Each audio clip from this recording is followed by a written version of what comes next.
ভালো করে ভিডিওটা দেখবেন। আসলে আমরা অনেকেই ভুল করি যে বাচ্চাদের হাতে ছোট ছোট যে প্রাণীগুলো আছে, যেমন ছাগলের বাচ্চা, তারপর হাঁস মুরগির বাচ্চা, ওদেরকে ছেড়ে দিই।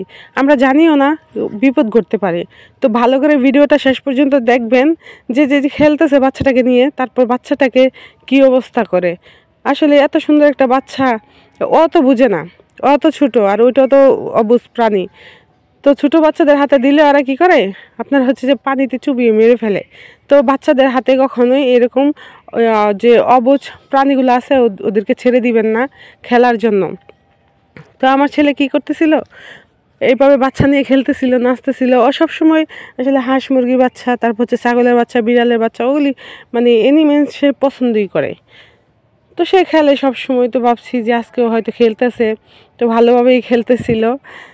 তো কিছু করার নেই, আমার বাচ্চা, ওকে নাও করতে পারতেছি না। তো আপনারা লাস্ট পর্যন্ত ভিডিওটা দেখবেন। আসলে না দেখলে বুঝতে পারবেন যে কাহিনীটা এখানে কি হয়।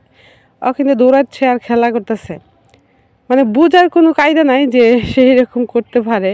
তো আপনারা সবাই মনে করেন যে একটু বাচ্চাদের থেকে এ ধরনের অবুঝ যে ছোটো ছোটো প্রাণী আছে সেগুলির আর কি একটু সেভে রাখার জন্য। তো একটু ভিডিওটা শেষ পর্যন্ত দেখবেন। এই যে দেখেন বাচ্চাটাকে নিয়ে গেল দুলনায়।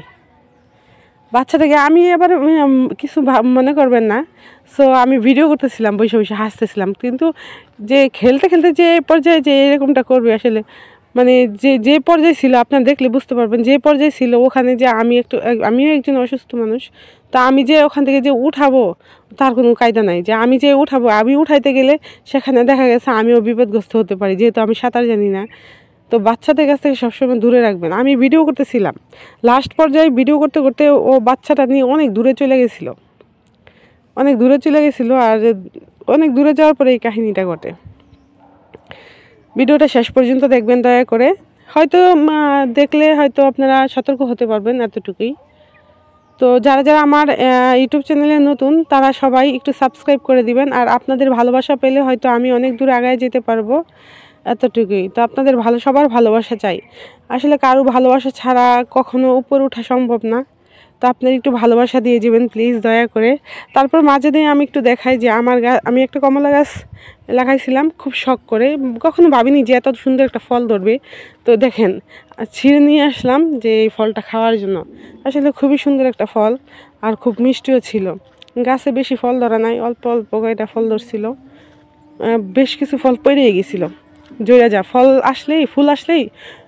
আসলে ফুল জড়ে না, কিন্তু ফলটা মনে করেন যে অল্প একটু বড় হলেই পড়ে যায়। তো এই কয়েকটাই ছিল গাছে। তো ভাবলাম একটু পাকুক। তো সবাই ভালো থাকবেন।